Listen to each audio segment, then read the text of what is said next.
Saya masih tidak percaya ini benar-benar terjadi. Jika seseorang menceritakan kisah ini kepada saya beberapa bulan lalu, mungkin saya hanya akan tertawa sinis, menganggapnya seperti naskah sinetron murahan yang tayang di jam malam. Namun, ini adalah kenyataan hidup saya. Setiap kali saya memejamkan mata, memori itu kembali hadir, mencekik pernapasan saya dengan rasa syok yang tak kunjung hilang. Semua bermula dari sebuah panggilan telepon yang mengubah segalanya. Saat itu, tunangan saya, Aris, menelepon dengan suara yang gemetar karena bahagia. Dia mendapatkan beasiswa pertukaran pelajar ke Belanda selama 1 semester. Itu adalah mimpinya sejak lama, sebuah peluang emas yang tak mungkin saya halangi. "Hanya 6 bulan sayang," katanya meyakinkan. "Kamu bisa tinggal di rumah papa selama aku pergi. Dia sendirian di sana dan rumah itu luas sekali." Papanya, Pak Surya Atmaja, adalah sosok yang sangat dihormati. Seorang arsitek senior yang sukses, berpendidikan tinggi, dan jujur saja, memiliki karisma yang luar biasa untuk pria di usianya. Sejak Ibu Aris meninggal dunia bertahun-tahun lalu, Pak Surya menjadi pusat gravitasi dalam keluarga mereka. Bagi saya, dia adalah calon mertua yang sempurna, tegas namun penuh perhatian. Hari pertama saya pindah ke rumah besar bergaya kolonial di kawasan Menteng itu, semuanya terasa normal. Saya mengenakan dress selutut berbahan katun ringan berwarna pastel dengan sandal teplek yang manis. Pak Surya menyambut saya dengan kehangatan seorang ayah. Namun, seiring berjalannya waktu, ketidakhadiran Aris menciptakan dinamika yang aneh. Rumah itu terlalu besar untuk kami berdua. Keheningan di koridor-koridor panjang mulai terasa menyesakkan, dan secara tidak sadar, saya mulai mencari keberadaan Pak Surya hanya untuk mendengar suara manusia. Saya mulai memperhatikan detail-detail kecil yang sebelumnya luput dari pandangan saya. Bagaimana cara dia membetulkan letak kacamata bacanya saat sedang fokus menggambar cetak biru? Suara baritonnya yang berat namun menenangkan saat menyapa saya di pagi hari? Hingga postur tubuhnya yang tetap tegak dan atletis, meski rambut peraknya mulai terlihat di pelipis. Satu malam, hujan turun dengan derasnya di Jakarta. Saya sedang duduk di teras belakang, menatap kolam renang yang airnya bergejolak terkena tetesan hujan. Saya mengenakan gaun tidur satin berwarna coklat keemasan yang panjangnya mencapai mata kaki, dipadukan dengan kardigan tipis yang sedikit melorot di bahu. Angin malam yang lembab membuat saya sedikit menggigil. Tiba-tiba, saya merasakan kehangatan di bahu saya. Pak Surya berdiri di belakang saya, menyampirkan jas rumahnya yang berbahan wol halus ke tubuh saya. Aroma parfumnya, campuran antara kayu cendana dan tembakau mahal, langsung menyerbu indera penciuman saya. "Udara malam tidak baik untukmu, Maya," bisiknya. Suaranya terdengar lebih rendah dari biasanya. Saat tangannya merapikan jas itu di pundak saya, jemarinya yang panjang dan hangat tidak sengaja bersentuhan dengan kulit leher saya. Saya menahan napas. Kontak fisik yang hanya berlangsung 1 detik itu terasa seperti sengatan listrik yang menjalar ke selurip saraf saya. Saya menoleh dan tertawa kecil, mencoba menyembunyikan kegugupan yang tiba-tiba melanda. Namun, saat mata kami bertemu, saya melihat sesuatu yang berbeda di sana. Bukan lagi tatapan seorang mertua kepada menantunya, melainkan tatapan seorang pria yang menyadari kehadiran seorang wanita. Sejak malam itu, atmosfer di rumah tersebut berubah total. Kami Lucia lebih sering mengobrol hingga larut malam. Pak Surya bercerita tentang masa mudanya, tentang kerinduannya pada mendiang istrinya, dan bagaimana sulitnya membesarkan Aris sendirian.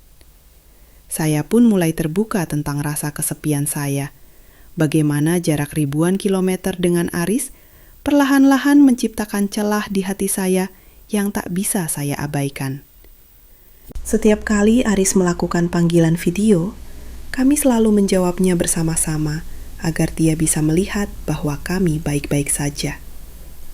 "Kalian adalah duniaku," kata Aris dari layar ponselnya, tanpa menyadari bahwa di balik kamera ada ketegangan yang mulai mendidih di antara tunangannya dan ayahnya sendiri. Rasa bersalah mulai menghantui saya, namun kehadiran Pak Surya terasa seperti candu yang sulit saya lepaskan. Dia adalah jangkar saya di tengah badai kesepian ini, dan saya tidak tahu berapa lama lagi saya bisa bertahan sebelum pertahanan ini benar-benar runtuh. Minggu-minggu berlalu, dan suasana di rumah menteng itu semakin terasa seperti medan magnet yang tak terlihat. Kehadiran Pak Surya tidak lagi sekedar menjadi sosok pelindung, melainkan sosok yang gerakannya selalu saya cari di setiap sudut ruangan. Saya mulai lebih memperhatikan penampilan saya, sesuatu yang tanpa sadar saya lakukan hanya untuk menangkap binar kekaguman di matanya yang tajam. Sore itu, Jakarta terasa sangat gerah. Saya baru saja selesai mandi dan bersiap untuk makan malam. Saya memilih untuk mengenakan gaun terusan long dress berbahan sifon berwarna merah marun yang pas di badan, dengan potongan leher sedikit rendah yang menonjolkan garis leher saya.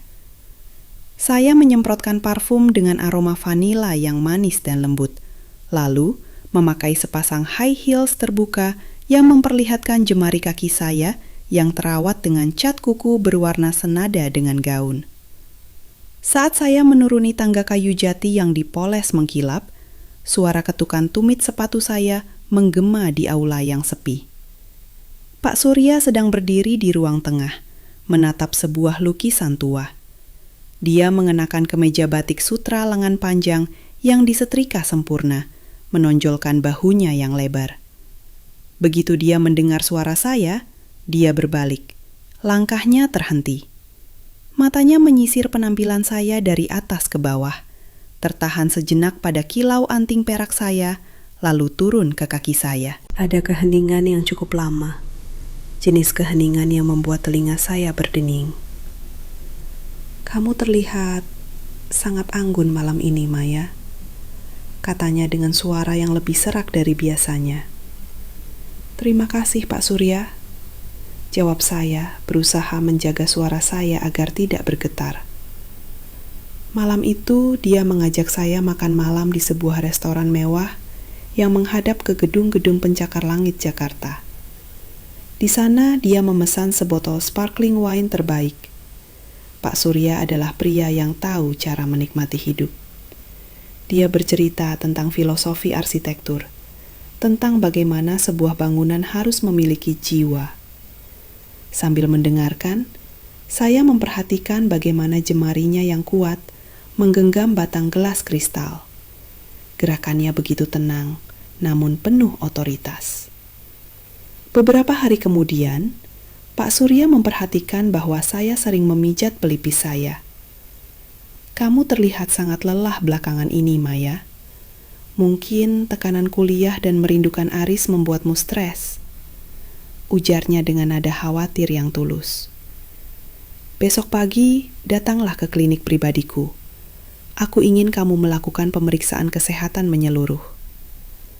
Pak Surya selain arsitek, ternyata memiliki koneksi medis yang sangat kuat dan seorang kolega spesialis jantung terkenal. Namun, dia sendiri memiliki latar belakang pendidikan kedokteran di masa mudanya sebelum beralih profesi. Sebuah fakta yang jarang diketahui orang. Dia bersikeras untuk memeriksa tekanan darah dan detak jantung saya sendiri di ruang periksa pribadinya yang berada di pavilion rumah. Keesokan paginya, saya memasuki ruangan itu dengan perasaan berdebu. Ruangan itu berbau antiseptik, bercampur dengan aroma maskulin khas Pak Surya. Dia sudah menunggu di sana, mengenakan jas putih bersih yang membuatnya terlihat sangat profesional, namun juga sangat mengintimidasi. "Silakan duduk, Maya," perintahnya lembut. Udara di dalam ruangan itu terasa sangat tipis. Ketika dia mendekat untuk memasang manset tensimeter di lengan saya Saya bisa merasakan panas tubuhnya. Tangannya yang besar dan hangat menyentuh kulit lengan saya yang terbuka. Saya mencoba membuang muka, tapi napas saya menjadi pendek. Jantungmu berdetak sangat cepat, gumamnya. Dia meletakkan 2 jarinya di pergelangan tangan saya untuk menghitung denyut nadi secara manual. Sentuhan itu terasa sangat intim. Jarinya tidak hanya menekan nadi, tapi seolah-olah sedang menelusuri garis-garis di kulit saya. Mata kami bertemu. Di ruang periksa yang sunyi itu, hanya terdengar suara detak jam dinding yang seolah mengikuti irama jantung kami berdua. Pak Surya tidak melepaskan tangan saya. Sebaliknya, dia menggerakkan ibu jarinya secara perlahan. Sebuah gerakan kecil yang hampir tidak terlihat, namun penuh dengan maksud yang tak terucapkan. "Maya," bisiknya. Nama saya terdengar secara sebuah pengakuan dosa dari mulutnya. Pada detik itu, saya sadar bahwa saya sedang berdiri di tepi jurang.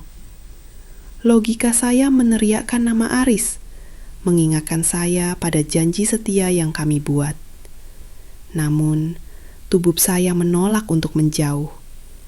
Hasrat yang selama ini kami tekan di bawah permukaan sopan santun keluarga, tiba-tiba meledak seperti bom waktu.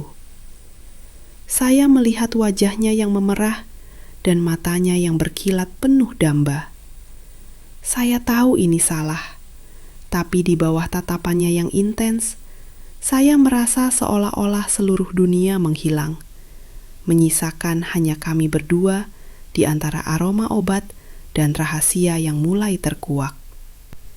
Setelah kejadian di ruang periksa itu, tidak ada lagi jalan untuk kembali. Kami telah melewati garis yang seharusnya trading disentuh. Hari-hari berikutnya di rumah Menteng terasa seperti mimpi yang mabuk.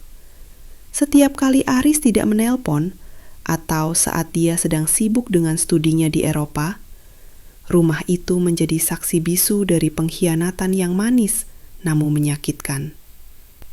Hubungan kami berkembang menjadi sebuah rutinitas rahasia. Pak Surya sering mengajak saya pergi keluar kota dengan alasan mencari inspirasi arsitektur. Kami pernah pergi ke sebuah villa pribadi miliknya di kawasan Puncak, Bogor. Di sana, jauh dari kebisingan Jakarta, saya merasa benar-benar menjadi miliknya. Sore itu di puncak, kabut mulai turun menyelimuti perkebunan teh. Saya mengenakan gaun tidur panjang berbahan sutra satin berwarna hitam yang sangat tipis, dengan tali bahu yang hanya sehalus benang. Untuk menutupi kedinginan, saya memakai jubah transparan yang menjuntai hingga ke lantai. Pak Surya berdiri di dekat perapian, menyesap whisky tuanya. "Maya, kemarilah," panggilnya. Saya melangkah mendekat. Suara gesekan kain sutra di lantai kayu terdengar sangat provokatif di tengah keheningan. Dia meletakkan gelasnya dan meraih tangan saya. Dia selalu terpaku pada cara saya berjalan dengan sandal rumah berbulu halus yang memiliki hak kecil. Dia bilang, cara saya melangkah adalah musik baginya. Kami menghabiskan waktu berjam-jam hanya dengan berbicara. Dia bercerita tentang betapa dia merasa hidup kembali sejak saya tinggal di rumahnya. Aris adalah anak yang baik, tapi dia tidak pernah mengerti bagian dari diriku yang ini, bisiknya sambil membelai rambut saya. Saya merasa bangga sekaligus terhina di saat yang bersamaan. Saya merasa istimewa karena dipilih oleh pria sedominan dia. Namun saya merasa seperti pencuri yang merampas kebahagiaan tunangan saya sendiri. Suatu malam, kami kembali ke Jakarta. Aris melakukan panggilan video mendadak. Saat itu saya sedang duduk di sofa ruang tengah, dan Pak Surya berada tepat di samping saya. Tangannya tersembunyi di balik bantal, menyentuh lembut punggung saya. "Halo sayang, apa kabar? Ayah, kamu juga di sana?" sapa Aris dengan wajah ceria di layar. Ya nak, kami baru saja selesai mendiskusikan rencana renovasi taman belakang. Jawab Pak Surya dengan suara yang sangat tenang. Seolah-olah dia tidak sedang membelai kulit tunangan anaknya sendiri. Melihat wajah polos Aris yang penuh kepercayaan, membuat perut saya melilit. Saya memaksakan senyum, meskipun hati saya menjerit. "Aku merindukanmu, Aris," kata saya, dan itu adalah kebohongan terbesar yang pernah saya ucapkan, karena pada saat yang sama, saya justru merasa sangat utuh berada di samping ayahnya. Ketegangan ini mencapai puncaknya ketika kami pergi ke sebuah butik eksklusif di Grand Indonesia. Pak Surya ingin membelikan saya sesuatu. Saya mencoba sebuah gaun malam berwarna biru tua, navy, yang sangat ketat, menonjolkan setiap lekuk tubuh saya. Saat saya keluar dari ruang ganti untuk bercermin, dia sudah berdiri di sana, di area privat butik tersebut. Dia berdiri sangat dekat di belakang saya. Melalui cermin besar, mata kami bertemu. Dia meletakkan tangannya di pinggang saya, membetulkan letak resleting di punggung saya dengan gerakan yang sangat lambat. Napasnya yang hangat menerpa tengkuk saya, membuat bulu kuduk saya berdiri. "Gaun ini diciptakan untukmu," gumamnya. Tangannya perlahan turun, sedikit menekan pinggul saya.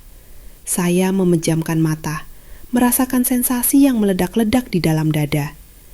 Di tempat umum seperti ini, dengan pelayan butik yang hanya berjarak beberapa meter di balik tirai, risiko tertangkap basah membuat segalanya terasa 10 kali lebih intens. Namun, keberuntungan kami tidak bertahan selamanya. Malam itu sekembalinya kami dari butik, kami sedang duduk di ruang makan, menikmati sisa wain merah. Cahaya lampu temara memberikan nuansa keintiman yang kental. Pak Surya menarik kursi saya mendekat. Dia mulai mencium jemari saya satu persatu.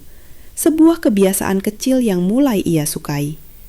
Tepat saat dia menarik saya ke dalam pelukannya untuk sebuah ciuman yang dalam, sebuah suara keras terdengar dari arah pintu depan. "Brak!" Suara pintu yang dibuka dengan kasar, diikuti dengan suara koper yang terjatuh ke lantai marmer. Kami berdua tersentak dan melepaskan pelukan dengan cepat. Napas saya tertahan di tenggorokan. "Surprise! Aku pulang lebih awal!" Itu suara Aris. Jantung saya seolah berhenti berdetak. Kami terpaku di tempat, tidak berani menoleh ke arah koridor. Dunia seolah berhenti berputar saat suara koper itu menghantam lantai. Aris berdiri di sana, di ambang pintu ruang makan, dengan wajah yang berseri-seri, rambut yang sedikit berantakan karena perjalanan jauh. Bau udara dingin bandara masih menempel di jaketnya. Saya dan Pak Surya tersentak melepaskan diri satu sama lain. Jantung saya berdegup sangat kencang. Rasanya seperti ingin melompat keluar dari kerongkongan. Saya segera berdiri. Jemari saya gemetar hebat saat mencoba merapikan bagian bawah gaun biru tua saya yang sedikit tersingkap. "Aris, kamu harusnya pulang minggu depan." Suara saya melengking, hampir pecah karena panik. "Aku ingin memberi kejutan." Aris berlari kecil dan langsung memeluk saya dengan erat. Pelukannya yang biasanya terasa seperti rumah, kini terasa seperti jeruji besi yang membakar kulit saya. Saya bisa merasakan tatapan tajam Pak Surya dari balik bahu Aris. "Aku merindukanmu, Maya. Sangat merindukanmu." Pak Surya dengan ketenangan seorang aktor watak yang luar biasa berdehem. Dia mengambil gelas whiskinya dengan tangan yang stabil. Entah bagaimana dia bisa seberani itu. "Selamat datang kembali, Nak. Kamu benar-benar membuat jantung ayah hampir copot." "Maaf ya." Aris tertawa, lalu menatap kami bergantian. "Kalian sedang apa? Kok gelap-gelapan begini?" Ayah sedang menceritakan sejarah arsitektur rumah ini pada Maya. Lampu utama sedang sedikit bermasalah, baru saja mati. Bohong Pak Surya tanpa berkedip. Kebohongan itu meluncur begitu mulus, membuat saya merinding. Malam itu menjadi awal dari siksaan yang sesungguhnya. Aris tidak berhenti bercerita tentang perjalanannya. Sementara saya duduk di antara dia dan ayahnya, merasa seperti pengkhianat terbesar di dunia. Setiap kali Aris menyentuh tangan saya di atas meja, saya basis merasakan aura kecemburuan yang dingin memancar dari arah Pak Surya. Bebe private di lap pikutnya adalah neraka ya. Aris sangat energik. Dia mengajak kami jalan-jalan untuk merayakan kepulangannya. Kami pergi ke kebun raya Bogor untuk piknik keluarga. Saya mengenakan sundress putih tipis dengan motif bunga kecil dan sepatu wedges yang anggun. Saat Aris sedang asyik memotret pemandangan, Pak Surya berjalan di samping saya. Di bawah rindangnya pohon-pohon besar, dia mendekat. Dia tidak tahu cara menatapmu seperti aku menatapmu, bisiknya, begitu rendah sehingga hanya saya yang bisa mendengar.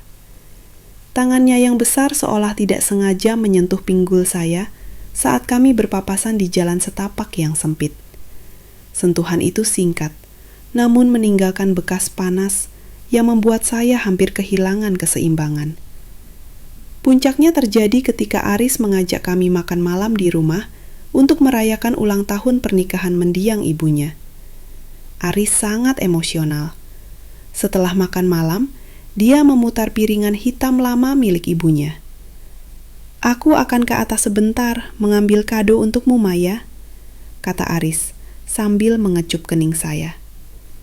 Begitu Aris menghilang di balik tangga, suasana langsung berubah. Pak Surya berdiri dan menghampiri saya. Dia menyudutkan saya di dekat meja jati besar. "Aku tidak tahan melihatnya menyentuhmu," geramnya. Dia menarik saya ke dalam pelukannya yang posesif. Ciumannya kali ini terasa penuh keputusasaan i amarah.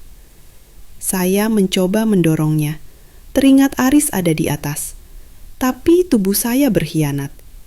Saya justru menarik kerah ke mejanya, membiarkan dia mencium leher saya. Tiba-tiba terdengar suara krak yang keras dari lantai atas. Seperti ada benda berat yang jatuh. Kami berdua mematung. "Ayah, Maya, kalian di bawah?" Suara Aris terdengar aneh, seperti orang yang baru saja melihat hantu. Kami mendengar langkah kaki yang cepat menuruni tangga. Bukan langkah kaki biasa, tapi langkah kaki yang dipenuhi kemarahan. Saya menoleh ke arah tangga dengan wajah pucat pasi. Di sana stud Aris, memegang sebuah bingkai foto yang pecah di tangannya. Tapi matanya tidak tertuju pada foto itu. Matanya tertuju pada tangan Pak Surya yang masih melingkar di pinggang saya. Udara di ruang makan itu mendadak membeku. Aris berdiri di anak tangga terakhir. Napasnya memburu, dan wajahnya yang biasanya penuh keceriaan, kini memucat hingga seputih kapas. Bingkai foto perak di tangannya, foto mendiang ibunya, retak 1000, mencerminkan hancurnya kepercayaan yang ia miliki. Mata Aris terpaku pada posisi tangan Pak Surya yang masih berada di pinggang saya, dan bagaimana kepala saya bersandar sangat dekat dengan dada ayahnya. Keheningan itu begitu tajam, hingga suara detak jam dinding terdengar seperti dentuman palu hakim. "Aris, ini tidak seperti yang kamu lihat." Suara saya keluar hanya berupa bisikan parau. Saya melepaskan diri dari Pak Surya dengan kasar, merasa seolah-olah kulit saya terbakar oleh rasa malu. "Lalu seperti apa, Maya?" Suara Aris bergetar hebat. Dia menuruni anak tangga terakhir. Langkahnya gontai. "Aku di atas mencari kalung warisan ibu untukmu, dan aku mendengar suara kalian. Aku tidak percaya pada telingaku sendiri, jadi aku berlari turun. Tapi mataku tidak bisa berbohong." Pak Surya berdiri tegak, mencoba mengembalikan wibawanya yang telah runtuh. Dia memperbaiki letak kacamatanya, Namun, tangannya yang biasanya stabil, kini terlihat gemetar. "Nak, tenanglah. Kita bisa bicarakan ini sebagai laki-laki." "Sebagai laki-laki?" Aris berteriak, suaranya menggelegar memenuhi ruangan kolonial yang luas itu. "Kamu ayahku, dia tunanganku. Apa yang kalian bicarakan sebagai laki-laki? Tentang bagaimana kalian berbagi pengkhianatan di belakangku selama aku berjuang di negeri orang." Saya jatuh terduduk di kursi kayu jati, menutupi wajah dengan tangan. Saya mengenakan gaun sutra biru tua yang dibelikan Pak Surya, dan kini gaun itu terasa seperti pakaian duri yang menyiksa. Sepasang high heel saya yang elegan kini terasa goyah, seolah tidak mampu lagi menopang beratnya dosa yang saya pikul. "Maafkan aku, Aris. Maafkan aku."